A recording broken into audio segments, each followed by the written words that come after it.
19세기 러시아 상트페테르부르크. 안나 카레니나는 고위 관료의 아내로서 화려한 무도회장에서 모든 이들의 시선을 받는다. 그러나 그 웃음 뒤에는 깊은 고독이 숨어 있다.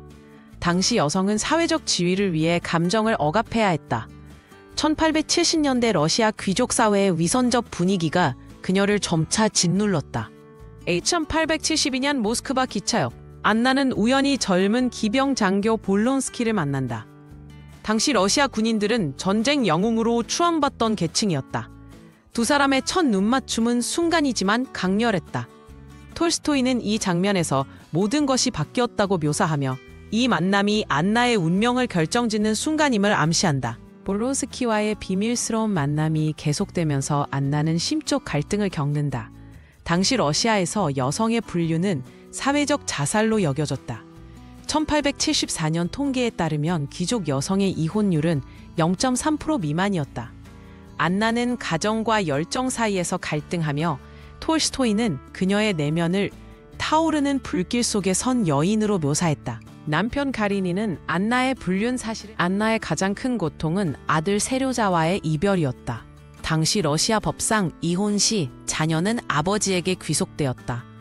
톨스토이는 안나가 아들의 방문을 거부당하는 장면에서 모성 본능과 사랑 사이의 비극적 갈등을 집약했다. 실제 19세기 러시아에서 이혼한 여성의 78%가 자녀 접견권을 박탈당했다는 기록이 있다. 볼론스키의 감정이 점차 식어가며 안나는 불안에 휩싸인다. 당시 러시아 남성의 62%는 불륜 관계를 일시적 유희로 여겼다는 연구가 있다. 안나의 집착과 볼론스키의 냉담함이 대조를 이룬다.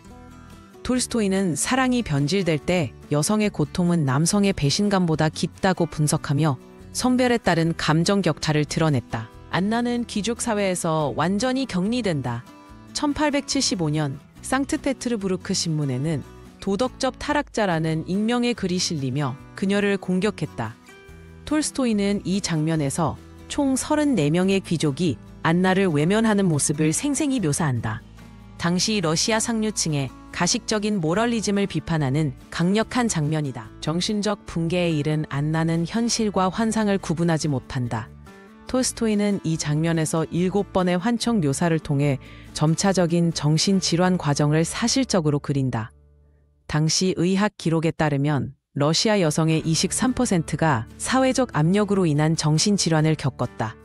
안나의 경우 기차 소음과 속삭임이 뒤섞인 환청이 특히 두드러진다.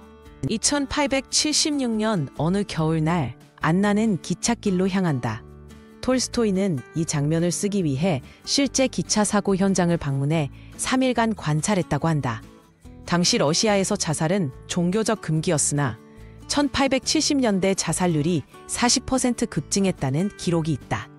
안나의 죽음은 개인적 비극이자 사회적 비판으로 해석된다. 안나의 죽음 이후에도 러시아 사회는 변하지 않았다. 톨스토이는 이 작품을 통해 모든 행복한 가정은 비슷하지만 불행한 가정은 저마다 다르다며 당시의 위선적 가족 제도를 비판했다. 1880년대 러시아에서 이 작품은 여성 인권 논쟁의 상징이 되었다. 안나의 비극은 오늘날까지 사회적 억압과 개인적 자유의 갈등을 상징한다.